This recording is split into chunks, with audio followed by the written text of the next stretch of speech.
പറയുമ്പോൾ തന്നെ നമുക്കറിയാം ഇത് എവിടം വരെ എത്തും, ഇതിൽ നിന്ന് എങ്ങനെ ഇത് കട്ട് ചെയ്തു പോകും, എത്ര തരം റീലിന് സാധ്യതയുണ്ട്, ട്രോളിന് സാധ്യതയുണ്ട്.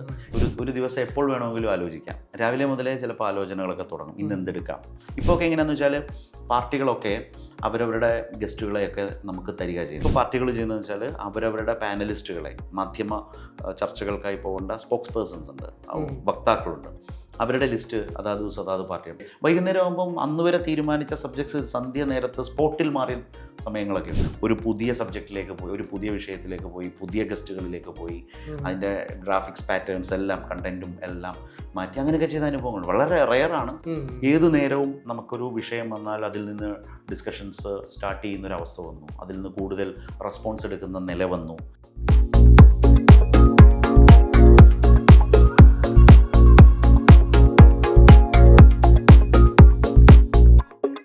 ഈ അവതാരകർ തന്നെ ഒരുമിച്ചിരുന്ന് അവരുടെ കാഴ്ചപ്പാടുകളൊക്കെ പങ്കുവെക്കുന്ന പല പരിപാടികളും നമ്മളിപ്പോൾ കണ്ടിട്ടുണ്ട്. അങ്ങോട്ടും ഇങ്ങോട്ടും ട്രോളുന്നു, കൗണ്ടർ അടിക്കുന്നു, പരിഹസിക്കുന്നു. പിന്നെ അത് സോഷ്യൽ മീഡിയയിൽ അവരെ സപ്പോർട്ട് ചെയ്യുന്നവര് BGM ഒക്കെ കുത്തിക്കയറ്റി അത് റീലാക്കി മാറ്റുന്നു, അത് ഷെയർ ചെയ്യുന്നു. ശരിക്കും ഇത് മനഃപൂർവ്വം റേറ്റിങ്ങിന് വേണ്ടിയും റീച്ചിന് വേണ്ടിയും ചെയ്യുന്നതാണോ അതോ സ്വാഭാവികമായിട്ട് വന്നു പോകുന്നതാണോ? പണ്ട് കാലത്ത് പറയാറില്ലേ, ഇപ്പം കാർട്ടൂൺ യഥാർത്ഥത്തിൽ വലിയ വിമർശനമാണ് അല്ലേ. പത്രങ്ങളിൽ നമ്മൾ കാണുന്ന കാർട്ടൂൺ രാഷ്ട്രീയ നേതാക്കളെ, നമ്മുടെ ഭരണാധികാരികളെ വിമർശിക്കുന്നു. പക്ഷേ ആ വിമർശനവും കാർട്ടൂണും ഏറ്റവും അധികം ആസ്വദിച്ചിട്ടുള്ളത് പലപ്പോഴും അതിലെ കഥാപാത്രങ്ങളായി തീരുന്ന മനുഷ്യർ തന്നെയാണെന്ന് പറയപ്പെടാറുണ്ട്. കാരണം അതിൻ്റെ സട്ടിലാണത്, അത് മൂർച്ചയുള്ളതാണ്, അതിൽ ഫലിതമുണ്ട്. പക്ഷേ ആ വിഷയത്തിൽ അവർക്ക് എവിടെയോ വഴിതെറ്റിപ്പോയിട്ടുണ്ട് എങ്കിൽ അത് ഭരണാധികാരികൾക്ക് പെശക് പറ്റിയിട്ടുണ്ട്, അത് ചൂണ്ടിക്കാണിക്കാനൊക്കെ കഴിയുന്നൊരു നല്ല ടൂളായിരുന്നു കാർട്ടൂൺ എന്ന് പറയുന്നത്, കാരിക്കേച്ചേഴ്സ്. അങ്ങനത്തെ ഒരു തലം ഒന്ന് ആലോചിച്ച് നോക്ക്. അത് കഴിഞ്ഞ് പുതിയ കാലത്തേക്ക് വരുമ്പോൾ ഇത്തരത്തിലേക്കുള്ള ഇൻട്രാക്റ്റീവ് സെഷൻസ് വരുന്നു, അതിലങ്ങോട്ടും ഇങ്ങോട്ടും വർത്തമാനം. ഈ പറയുമ്പോൾ തന്നെ നമുക്കറിയാം ഇത് എവിടം വരെ എത്തും, ഇതിൽ നിന്ന് എങ്ങനെ ഇത് കട്ട് ചെയ്തു പോകും, എത്ര തരം റീലിന് സാധ്യതയുണ്ട്, ട്രോളിന് സാധ്യതയുണ്ട് എന്ന് ഉറപ്പായും നമുക്കറിയാം, ആളുകൾക്ക് അറിയുകയും ചെയ്യാം. നമ്മൾ ചർച്ചയൊക്കെ ചെയ്യുമ്പോഴോ അല്ലെങ്കിൽ സംസാരിക്കുമ്പോഴോ ഒക്കെ നമുക്കത് മനസ്സിലാവും. അതുകൊണ്ട് തന്നെ ഇത് കുറച്ചൊക്കെ പർപ്പസ്ഫുള്ളി തന്നെയാണ്. റീലിന് വേണ്ടി സംസാരിക്കുന്ന വാർത്താവതാരകരുണ്ട്. ഈ കട്ട് ചെയ്തിടുക, റീലിടുക, വളരെ ഡ്രമാറ്റിക്കായിട്ട് ആളുകളിൽ എത്തിക്കുക, ഞങ്ങളൊരു സംഭവമാണ്, ഞങ്ങളിത് ചെയ്തു, അത് ചെയ്തു, ഇതെങ്ങനെയാണ്. അപ്പോൾ അത് റീല് ഭയങ്കരമായിട്ട് പുഷ് ചെയ്യാൻ പറ്റുമല്ലോ. ഓർഗാനിക്കായിട്ടും അല്ലാതെയും നമുക്ക് ഇന്ന് സോഷ്യൽ മീഡിയയിലൂടെ നമ്മുടെ വീഡിയോസ് നമുക്ക് ആളുകളിൽ എത്തിക്കാൻ കഴിയും. അപ്പോൾ അതിൻ്റെ റീച്ചൊക്കെ കണ്ട് നമ്മളിങ്ങനെ പകച്ചു നിൽക്കും. ഇപ്പം ലൈവൊക്കെ ഇങ്ങനെ പോകുന്ന സമയത്ത് ലക്ഷങ്ങൾ കാണുന്നു എന്നൊക്കെ തരത്തിലേക്ക് ഒരു പ്രതീതി സൃഷ്ടിക്കലാണ്. അതൊക്കെ സാധ്യമാണ്. അപ്പം അത്തരം ഡിജിറ്റൽ മാർക്കറ്റിങ്ങിൻ്റെ കാലമല്ലേ. ഇതെല്ലാം ഇതൊരു കോമ്പിനേഷനാണ്. അത്തരം റീൽ ഉണ്ടാക്കി കൊടുക്കുക, ഡിജിറ്റൽ ടീം അതിനെ മാർക്കറ്റ് ചെയ്യുക, അതിനെ സ്പ്രെഡ് ചെയ്യുക, ആളുകളിൽ എത്തിക്കുക, പിന്നെ ഈ വാട്സപ്പുകളിലൂടെ അതിങ്ങനെ സ്പ്രെഡ് ചെയ്യുക, ഗ്രൂപ്പുകളിലേക്ക് വിടുക. ഇതൊക്കെ വലിയ സർക്കസ് നടക്കുന്നുണ്ടൊരു വഴിക്ക്. പണ്ടൊക്കെ ഈ ടിവിക്ക് വേണ്ടി മാത്രമായിരുന്നു വാർത്തകൾ ഉണ്ടാക്കിക്കൊണ്ടിരുന്നത്. പക്ഷെ ഇന്ന് എനിക്ക് തോന്നുന്നു സോഷ്യൽ മീഡിയക്ക് വേണ്ടി വാർത്തകൾ ഉണ്ടാക്കിക്കൊണ്ടിരിക്കുന്നത് നിർബന്ധിതരാവുന്നുണ്ടെന്ന് തോന്നുന്നു. അല്ല, അത് ആ മാറ്റം അങ്ങനെയാണ്. ഞാൻ ഇപ്പോൾ പറയട്ടെ, അങ്ങനെയാണെങ്കിൽ മുമ്പ് പത്രം മാത്രമല്ലേ ഉണ്ടായിരുന്നുള്ളൂ. പത്രത്തിൽ നിന്ന് നമ്മൾ വിഷ്വൽ മീഡിയയിലേക്ക് വന്നു, ദൃശ്യമാധ്യമങ്ങളിലേക്ക് വന്നു, അതിൽ തന്നെ ന്യൂസ് വാർത്താ ചാനലുകളുണ്ടായി. അടുത്ത് ഇപ്പം സോഷ്യൽ മീഡിയ പ്ലാറ്റ്ഫോംസ് നോക്കൂ.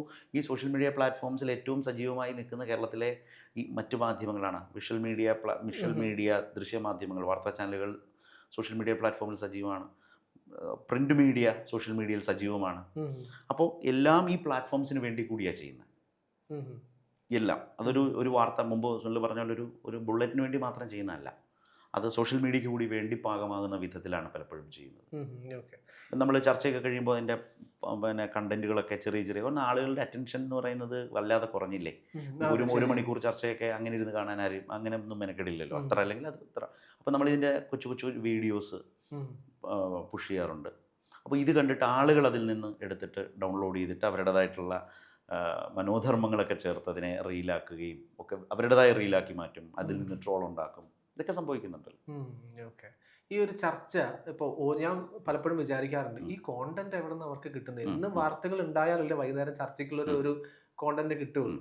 അപ്പോൾ എനിക്ക് തോന്നുന്നു ഈ അടുത്ത കാലത്ത് ഒരു സെലിബ്രിറ്റിയുടെ പ്രസവം വരെ ആരൊക്കെ ചർച്ച ചെയ്തത് ഞാൻ അങ്ങനെ കേട്ടിട്ടുണ്ടായിരുന്നു. അപ്പോൾ എങ്ങനെയാണ് ഇത് തീരുമാനിക്കുന്നത്? ഏത് സമയമാകുമ്പോൾ തീരുമാനിക്കും? ആരൊക്കെ ഗസ്റ്റ് വേണമെന്ന് എപ്പോഴാണ് പ്ലാൻ ചെയ്യുക?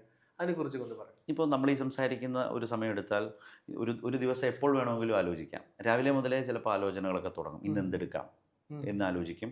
അപ്പോൾ അതുവരെ വന്ന വാർത്തകൾ എന്താണെന്ന് നോക്കും. ചിലപ്പോൾ കാര്യമായ ഒരു പുഷുള്ള പഞ്ചുള്ള സബ്ജക്ട്സിലേക്ക് നമുക്ക് എത്താൻ പറ്റിയിട്ടുണ്ടാവില്ല. നമ്മളപ്പോൾ ഉച്ചവരെ വെയിറ്റ് ചെയ്യും. അത് കഴിയുമ്പോൾ കുറച്ചുകൂടി നോക്കാം. അങ്ങനെയൊക്കെ അങ്ങ് അവസാനം വരെ വൈകുന്നേരം വരെയൊക്കെ പോയ സമയങ്ങളുണ്ട്. ഒരു ഗ്രിപ്പുള്ള വിഷയം കിട്ടാതൊക്കെ നിൽക്കുന്ന ഒരു ഡൾ ഡേ എന്നൊക്കെ പറയില്ലേ, അങ്ങനെയൊക്കെ ഫീൽ ചെയ്ത ദിവസങ്ങളൊക്കെ ഉണ്ട്. വളരെ കുറവാണ് കേട്ടോ ഇപ്പോൾ. അപ്പോൾ അത് വെച്ചിട്ട് നമ്മളിങ്ങനെ നോക്കും, എന്നിട്ട് സബ്ജക്ട്സ് ഫിക്സ് ചെയ്യും. അപ്പോൾ നമ്മൾ ചിലപ്പോൾ നമ്മുടെ കൊളീഗ്സൊക്കെ ആയിട്ട് എല്ലാവരോടും ഒന്ന് ഡിസ്കസ് ചെയ്യും, എന്ത് വേണം എന്നൊക്കെ ആലോചിക്കും. ഒന്നിലേറെ സബ്ജക്ട്സ് ഉണ്ടെങ്കിൽ ഏതാണ് ചർച്ച ചെയ്താൽ കുറെ കൂടി ആളുകൾ എടുക്കുക എന്നതൊക്കെ ആലോചിക്കും. ആളുകൾക്ക് ഏതായിരിക്കും കൂടുതൽ ഇഷ്ടപ്പെടുക എന്ന് നോക്കും. അവർക്ക് കേൾക്കാൻ താല്പര്യമുള്ള വിഷയം എന്താണെന്ന് ഫിക്സ് ചെയ്യും. എന്നിട്ട് അതിനനുസരിച്ച് ഗസ്റ്റുകളെ നോക്കും. ഇപ്പോൾ ഒക്കെ എങ്ങനെയാണെന്ന് വെച്ചാൽ പാർട്ടികളൊക്കെ അവരവരുടെ ഗസ്റ്റുകളെയൊക്കെ നമുക്ക് തരിക ചെയ്യുന്നത്. പണ്ടൊക്കെ നമ്മൾ നേരിട്ട് വിളിക്കുമായിരുന്നു. വളരെ പ്രധാനപ്പെട്ട നേതാക്കളൊക്കെ ഈ സോഷ്യൽ മീഡിയയുടെ വരവോടുകൂടിയാണ് ഈ മെയിൻ സ്ട്രീം ലീഡേഴ്സ് ഈ ചർച്ചകളിൽ നിന്ന് മാറാൻ തുടങ്ങിയത്. എന്തുകൊണ്ടാണെന്ന് വെച്ചാൽ ഇത് കാണുമ്പോൾ തന്നെ ഇതിലേക്ക് വന്നിട്ട് ആളുകൾ കമൻറ്റുകൾ പറയാൻ തുടങ്ങും. അപ്പോൾ കടുത്ത രാഷ്ട്രീയമുള്ളവർ അപ്പുറത്ത് നിൽക്കുന്ന ആളുകളെ ആക്ഷേപിക്കും. ഇതൊക്കെ ചിലപ്പം രൂക്ഷവും ഇത് കേൾക്കാൻ എന്തിനു ഞങ്ങൾ വരണം എന്ന് ചിന്തിക്കുന്ന നേതാക്കളൊക്കെ ഉണ്ട്. പിന്നെ ഒരു സ്റ്റേജ് കഴിഞ്ഞാൽ ലീഡേഴ്സ് ഈ ചർച്ചകളിൽ നിന്ന് മാറി നിൽക്കാൻ തുടങ്ങി. പിന്നെ ഇപ്പോൾ പാർട്ടികൾ ചെയ്യുന്നതെന്ന് വെച്ചാൽ അവരവരുടെ പാനലിസ്റ്റുകളെ, മാധ്യമ ചർച്ചകൾക്കായി പോകേണ്ട സ്പോക്സ് പേഴ്സൺസ് ഉണ്ട്, വക്താക്കളുണ്ട്, അവരുടെ ലിസ്റ്റ് അതാത് ദിവസം അതാത് പാർട്ടിയാണ്. ഇപ്പോൾ CPIM ആരാണ് ഏതൊക്കെ ചാനലുകളിൽ ആര് പോകണമെന്ന് തീരുമാനിക്കുന്ന ആ പാർട്ടിയാണ്. കോൺഗ്രസിൻ്റെ ഏത് പ്രതിനിധി ഏത് ചാനലിൽ എങ്ങനെ പോകണം, ആര് പോകണം എന്ന് തീരുമാനിക്കുന്ന ആ പാർട്ടിയാണ്. BJP അങ്ങനെ 3 മെയിൻ സ്ട്രീം പാർട്ടികളെ കുറിച്ച് ഞാൻ പറയാം. ബാക്കി നമ്മൾ സബ്ജക്ട് എക്സ്പേർട്സിനെയൊക്കെ നമ്മൾ തന്നെ വിളിക്കുന്നതാണ്. ഇപ്പോൾ സബ്ജക്റ്റ് മാറുന്നത് ഫിനാൻഷ്യൽ ഇഷ്യൂസ് വരുമ്പം ഫിനാൻഷ്യൽ എക്സ്പേർട്സിനെ വിളിക്കും, ഫിനാൻഷ്യൽ ജേർണലിസ്റ്റുകളെ വിളിക്കും. ഇപ്പോൾ മുമ്പ് operation Sindoor, India Pak tension, ഇതൊക്കെ വരുമ്പോൾ നമ്മൾ കുറച്ചുകൂടി ആർമി ഇതിലൊക്കെ റിട്ടയർഡ് ആയിട്ടുള്ള കേണൽസ്, അതുപോലെ ബ്രിഗേഡിയർ, ഇത്തരം ആളുകളെ വിളിക്കും. അതുപോലെ തന്നെ ഈ വളരെ പ്രധാനപ്പെട്ട സർവകലാശാലകളിലെ ഫോറിൻ അഫയേഴ്സ് എക്സ്പേർട്സ് ആയിട്ടുള്ള അധ്യാപകർ, അങ്ങനെയൊക്കെയുള്ള, അതുപോലെ ഫോർമർ അംബാസിഡേഴ്സ്, അവരൊക്കെ നമ്മൾ വിളിക്കാറുണ്ട്, ഡിപ്ലോമാറ്റ്സ്, ഇവരൊക്കെ ഇങ്ങനെ അത് നമ്മൾ തന്നെ ചൂസ് ചെയ്യുന്നതാണ്. പൊളിറ്റിക്കൽ പാർട്ടികളെ സംബന്ധിച്ചുള്ളത് ഓൾമോസ്റ്റ് അവർ തന്നെയാണ് തരുന്നത്. സെലക്ട് ചെയ്ത് വെച്ചിട്ട് സബ്ജക്ട്സ് നമ്മൾ ഇതിനിടെ വൈകുന്നേരം ആകുമ്പം അന്ന് വരെ തീരുമാനിച്ച സബ്ജക്ട്സ് സന്ധ്യ നേരത്ത് സ്പോട്ടിൽ മാറിയ സമയങ്ങളൊക്കെ ഉണ്ട്. അതായത് വൈകുന്നേരം 8 മണിക്ക് ചർച്ച ചെയ്യുന്നതിന് 6:30, 7 മണി, 7 o'clock സബ്ജക്ട്സ് അതുവരെ പ്ലാൻ ചെയ്ത് കംപ്ലീറ്റ് റൈസ് ചെയ്തിട്ട് ഒരു പുതിയ സബ്ജക്റ്റിലേക്ക് പോയി, ഒരു പുതിയ വിഷയത്തിലേക്ക് പോയി, പുതിയ ഗസ്റ്റുകളിലേക്ക് പോയി, അതിൻ്റെ ഗ്രാഫിക്സ് പാറ്റേൺസ് എല്ലാം, കണ്ടൻറ്റും എല്ലാം മാറ്റി അങ്ങനെയൊക്കെ ചെയ്ത അനുഭവങ്ങൾ വളരെ റെയറാണ്. സ്ഥിരമൊന്നും പറ്റില്ല. അത് അത്ര അത്യാവശ്യമായി വരുന്ന സന്ദർഭങ്ങളിൽ അതൊക്കെ ചെയ്തിട്ടുണ്ട്. ഭയങ്കര ചലഞ്ചാണ്, പക്ഷെ ചെയ്യാറുണ്ട്. വ്യക്തിപരമായിട്ട് ചോദിക്കുകയാണ്, ശരിക്കും ഈ ചർച്ചകൾ കൊണ്ട് എന്തെങ്കിലും ഗുണമുണ്ടോ? ഉറപ്പായും ചർച്ചകൾ കൊണ്ടുള്ള ഒന്നാമത്തെ ഗുണം എന്ന് പറയുന്നത്, ഇപ്പോൾ കേരളത്തിലെ സുനിൽ, ഇപ്പം തെരഞ്ഞെടുപ്പ് വരുമ്പോൾ പൊതുയോഗങ്ങൾ കാണാറുണ്ടല്ലേ? അല്ലാതെ പൊതുയോഗങ്ങൾ കുറഞ്ഞില്ലേ? വൈകുന്നേരം കോർണർ മീറ്റിംഗ്, ഞാൻ ഉദ്ദേശിച്ചതാണ്. കോർണർ രാഷ്ട്രീയ പാർട്ടികളുടെ കോർണർ മീറ്റിംഗ്, ചെറിയ വിഷയങ്ങൾക്കും ഒക്കെ തന്നെ പ്രാദേശികമായിട്ടൊക്കെ ഉണ്ടായിരുന്ന കോർണർ മീറ്റിങ്ങുകൾ മറ്റതൊക്കെ വല്ലാതെ കുറഞ്ഞിട്ടുണ്ടെന്നാണ് എൻ്റെ ഒരു തോന്നൽ. അതെന്താണെന്ന് വെച്ചാൽ, അത് ഈ ന്യൂസ് ചാനലുകളുടെ ഒരു പ്രസൻസ്, വൈകുന്നേരങ്ങളിലെ ചർച്ചകൾ തന്നെ ഈ പറഞ്ഞ ഒരു പൊതുയോഗ സമാനമായി മാറിയിട്ടുണ്ട്. അതിൻ്റെ എല്ലാ ലക്ഷണങ്ങളും അതിലുണ്ട്. ചിലപ്പം വളരെ മിതമായി സംസാരിച്ചു പോകുന്ന ഒരു പൊതുയോഗമായിരിക്കും, ചിലപ്പം കത്തിക്കയറുന്ന പ്രസംഗങ്ങൾ അടങ്ങുന്ന പൊതുയോഗങ്ങളാകാം, അങ്ങോട്ടും ഇങ്ങോട്ടും വലിയ തർക്കങ്ങളൊക്കെ ഉണ്ടാകും. ഇങ്ങനെ രാഷ്ട്രീയം, ഏറ്റവും ലേറ്റസ്റ്റ് ആയിട്ടുള്ള രാഷ്ട്രീയം എൻഗേജ് ചെയ്യുന്ന ഒരു സ്പോട്ടായിട്ട് ഇത് മാറി. അപ്പോൾ പൊതുയോഗത്തിൽ വന്ന് ചിലപ്പോൾ സംസാരിക്കുന്ന 4 ദിവസം പഴക്കമുള്ളതായിരിക്കും ഒരാൾ വന്ന് സംസാരിക്കുന്നത്. അപ്പോൾ ഈ കാണുന്ന ആൾക്ക്, നാട്ടിൻപുറത്തുകാർക്ക് അറിയാം ഇതൊക്കെ ഇതിലും അപ്പുറത്ത് കാര്യങ്ങൾ നടന്നിട്ടുണ്ടല്ലോ എന്ന് അപ്പം ഏറ്റവും അപ്ഡേറ്റഡ് ആയിട്ട് പൊളിറ്റിക്കൽ എക്സർസൈസ് ഇതിലൂടെ നടക്കുന്നുണ്ട്. എന്നാൽ അതിൻ്റെതായ ക്രിറ്റിസിസംസ് ഒക്കെ ഉണ്ട്. ഈ പറഞ്ഞതുപോലെ ഇപ്പോഴും രാഷ്ട്രീയം വളരെ സജീവമായി കാണുന്ന ചില ഏജ് ഗ്രൂപ്പ്സ് ഇത് നന്നായി കാണുന്നുണ്ട്. അപ്പം അതുകൊണ്ട് തന്നെയാണ് ഇത് കാണാൻ ആളില്ല എന്നൊക്കെ പറയുന്നതൊക്കെ കാണാറുണ്ട്. പക്ഷേ എന്നിട്ട് എന്തായാലും നിർത്താത്ത ഇല്ലേ? ഒരു വിഷയം വന്നാൽ എത്രയോ മണിക്കൂർ ആ വിഷയത്തിൽ ചർച്ച പോകും. അതിനിപ്പോൾ സമയമില്ലാതായി. ഏതു നേരവും നമുക്കൊരു വിഷയം വന്നാൽ അതിൽ നിന്ന് ഡിസ്കഷൻസ് സ്റ്റാർട്ട് ചെയ്യുന്നൊരവസ്ഥ വന്നു. അതിൽ നിന്ന് കൂടുതൽ റെസ്പോൺസ് എടുക്കുന്ന നില വന്നു. ഇതൊക്കെ കേൾക്കാൻ ആളുണ്ട്, ആളുകൾക്ക് അറിയാൻ താല്പര്യം. അതിന് പാകപ്പെടുന്ന കണ്ടന്റ് കൊടുക്കാൻ ശ്രമിക്കണം എന്നേ ഉള്ളൂ. അടുത്തൊരു കാര്യം, വാർത്തകളുടെ ഫോളോ അപ്പാണ്. ഫോളോ അപ്പ് പലപ്പോഴും കുറഞ്ഞു പോകാറുണ്ട്. ഇപ്പം ഇന്ന് ഭയങ്കര വാർത്തയായ ഒരു കാര്യം ചിലപ്പോൾ ഒരാഴ്ചയ്ക്ക് ശേഷം അത് അടിയിൽ പോയിട്ടുണ്ടാവും, എവിടെയാണെന്ന് പോലും അറിയില്ല. പിന്നെ അതിനെക്കുറിച്ച് ആരും സംസാരിക്കില്ല. ചിലപ്പോൾ നീതി കിട്ടേണ്ടവർക്ക് നീതി കിട്ടിയിട്ടുണ്ടാവില്ല. അപ്പോൾ ഈ ഫോളോ അപ്പ് പൊതുവെ കുറഞ്ഞിട്ടുണ്ട്. അത് ശരി, സുനിൽ പറഞ്ഞാൽ ഒരു കാര്യമുണ്ട്, ശരിയാണ്. കാരണം ഇങ്ങനെ ഈ ലൈവുകളുടെ ഇപ്പോഴത്തെ ഒരു ട്രെൻഡിങ്, മുമ്പ് പറഞ്ഞ പോലെ കാണുന്നത് വെച്ചാൽ ലൈവുകൾ മാക്സിമം ലൈവ് റിപ്പോർട്ടിംഗ് കൂട്ടുക എന്ന് പറയുന്ന ഒരു രീതി ഇപ്പോൾ കൂടി വന്നിട്ടുണ്ട്. അപ്പോൾ മുമ്പ് പറഞ്ഞ ഫോളോ അപ്സ് പലയിടത്തും മിസ്സാവുന്നുണ്ടാവും. അത് പ്രശ്നം. പക്ഷേ എങ്കിലും നമ്മളൊക്കെ ചില വളരെ പ്രധാനപ്പെട്ട വിഷയങ്ങളുടെ ഫോളോ അപ്സ് ഇടയ്ക്കിടയ്ക്ക് ബ്രേക്ക് ചെയ്ത് കൊണ്ടുപോകാൻ ശ്രമിക്കാറുണ്ട്. പക്ഷേ പറഞ്ഞൊരു കാര്യമാണ്, ഫോളോ അപ്സുകൾ കുറെ കൂടി ശക്തമാകേണ്ടതുണ്ട് എന്നുള്ളതൊരു കാര്യം തന്നെയാണ്. അത് പലപ്പോഴും തോന്നാറുണ്ട്. അത് ഈ പറഞ്ഞ പോലെ ഇങ്ങനെ അപ്പോൾ വരുന്ന വാർത്തകളുടെ പുറകെ ഇങ്ങനെ ഒരു ചേസ് ചെയ്യലാണ്. അങ്ങനെ ചേസ് ചെയ്യുമ്പോൾ യഥാർത്ഥത്തിൽ നമ്മൾ കുറച്ച് ദിവസം മുമ്പ് ഹാൻഡിൽ ചെയ്ത വാർത്ത എവിടെ എന്നൊരു ചോദ്യം വരുന്നുണ്ട്.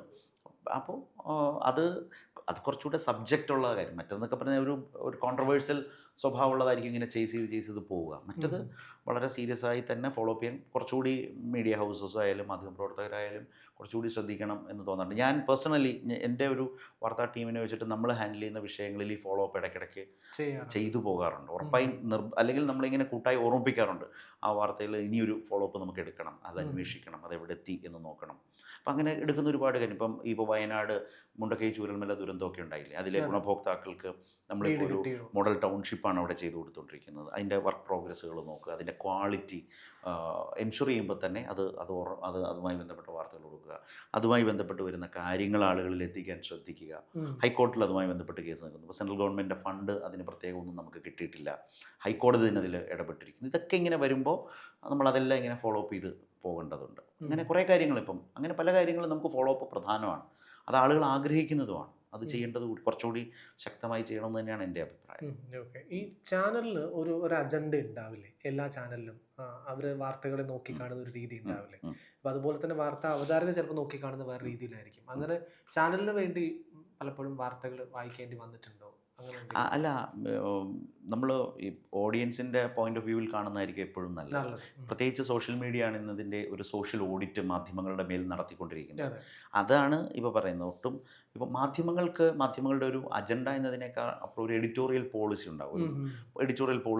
ആ എഡിറ്റോറിയൽ പോളിസിയിൽ നിന്ന് തന്നെയാണ് എല്ലാ മാധ്യമങ്ങളും വാർത്തകൾ കൈകാര്യം ചെയ്യുന്നത്. വാർത്തകളെ ശരിയായി ജനങ്ങളിൽ എത്തിക്കാൻ വേണ്ടിയുള്ള പരിശ്രമം നടത്തുമ്പോഴും അതിലെല്ലാം എല്ലാ മാധ്യമങ്ങളുടെയും ഒരു എഡിറ്റോറിയൽ നയം അതിൽ പ്രതിഫലിക്കും.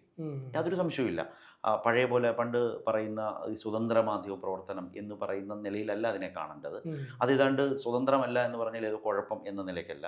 പ്രശ്നങ്ങളെ ആഴത്തിൽ ജനങ്ങളിലേക്ക് എത്തിക്കുമ്പോൾ ചിലപ്പോൾ ചില നിലപാടുകൾ പറയേണ്ടതായി വരും. നിഷ്പക്ഷരാണ് എന്ന് പറയുന്നതിൻ്റെ കാപട്യമാണെന്ന് വിചാരിക്കുന്ന ഒരു കാലമാണ്.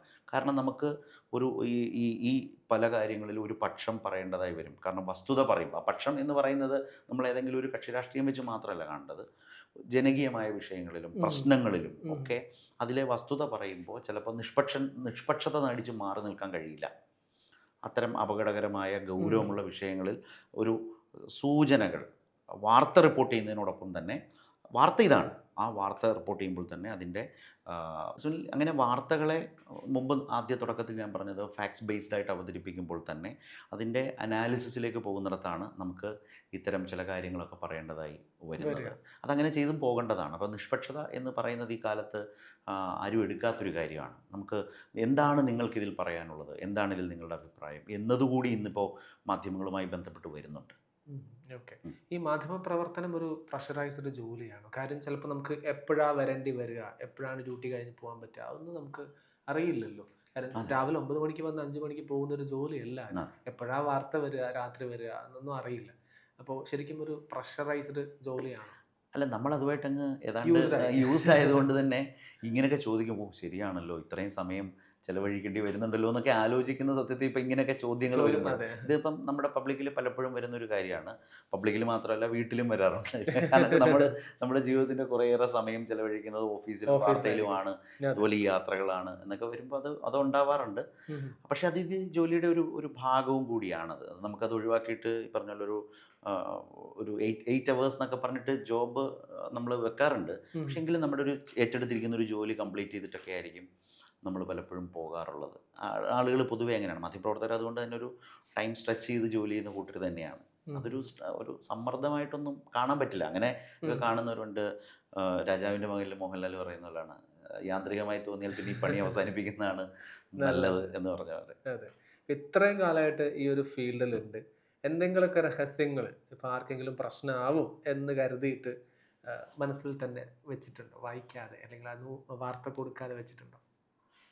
അങ്ങനെയില്ല കേട്ടോ, അങ്ങനെയില്ല. പക്ഷേ എങ്കിലും നമ്മൾ ഈ മാധ്യമപ്രവർത്തകരുടെ ഒരു പ്രത്യേകത എന്ന് വെച്ചാൽ നമ്മളുടെ അടുത്തേക്ക് ഒരുപാട് ഇൻഫർമേഷൻസ് വരും. ഒരുപാട് റിസോഴ്സസ് വരും. സുനിൽ പറഞ്ഞാൽ ഒരു കാര്യമുണ്ട്, അതിൽ എന്ത് കൊടുക്കണം എന്ത് കൊടുക്കണ്ട എന്ന് തീരുമാനിക്കുന്ന ഒരു ഡിസിഷൻ പോയിൻ്റൊക്കെ നമ്മുടെ മുമ്പിൽ വരും. അതെന്തുകൊണ്ടാണെന്ന് വെച്ചാൽ ചിലപ്പോൾ എന്ന് വെച്ചാൽ നമ്മൾക്ക് അദ്ദേഹത്തിൽ നിന്ന് ഇനിയും കൂടുതൽ വാർത്തകളും വിവരങ്ങളും ഒരു റിലേഷൻ കൂടിയാണല്ലോ. അപ്പോൾ നമ്മളതിനനുസരിച്ച് ചില കാര്യങ്ങൾ വെയിറ്റ് ചെയ്യും. അപ്പോൾ കുറച്ചുകൂടി നല്ല ഇൻഫർമേഷൻസ് കിട്ടും, അല്ലെങ്കിൽ ഇതിലും നല്ല വാർത്തകളിലേക്ക് നമുക്ക് പോകാൻ കഴിയുന്നൊരു സോഴ്സ് ആണെന്നുണ്ടെങ്കിൽ നമ്മളതിനനുസരിച്ച് വേണ്ട ചില കീപ്പ് ചെയ്യലോ ക്രമീകരണമോ ഒക്കെ വരുത്താറുണ്ട്. അത് ഉറപ്പായും ഒരുപാട് അനുഭവങ്ങളുണ്ട്. ഞാൻ പഠിക്കുന്ന സമയത്ത് കേരളത്തിലൊരു മാധ്യമപ്രവർത്തകൻ ഞങ്ങളുടെ ക്ലാസ്സിൽ പറഞ്ഞൊരു അനുഭവമുണ്ട്. തിരുവനന്തപുരം സെക്രട്ടേറിയറ്റ് കണ്ടിട്ടില്ലേ, വലിയ തൂണുകളല്ലേ, ആ വലിയ തൂണിൽ ചാരി നിന്ന് അന്നത്തെ ദേശീയ തലത്തിൽ വളരെ സജീവമായിരിക്കുന്നൊരു ദേശീയ നേതാവ് പറഞ്ഞത്, രാജ്യം ഭരിക്കുന്ന പാർട്ടിയുടെ അഖിലേന്ത്യാ പ്രസിഡന്റ് സ്ഥാനത്തേക്ക് ആര് വരും എന്നതിനെക്കുറിച്ചൊരു വലിയ ചർച്ച നടക്കുന്ന സമയമാണ്. അപ്പോൾ ഈ നേതാവ് ഈ മാധ്യമപ്രവർത്തകനെ അടുത്ത് നിർത്തിയിട്ട് ഇങ്ങനെ അദ്ദേഹത്തിൻ്റെ പേര് ഇങ്ങനെ പൊതുവിൽ വരുന്നു എന്ന രീതി വന്നു. പക്ഷെ അദ്ദേഹം പറയുകയാണെങ്കിൽ എനിക്ക് വേണമെങ്കിൽ അപ്പോൾ അത് വാർത്ത അടിക്കാം, പക്ഷേ ഒരുപക്ഷെ എൻ്റെ സോഴ്സ് അതോടെ തീരുകയാവും.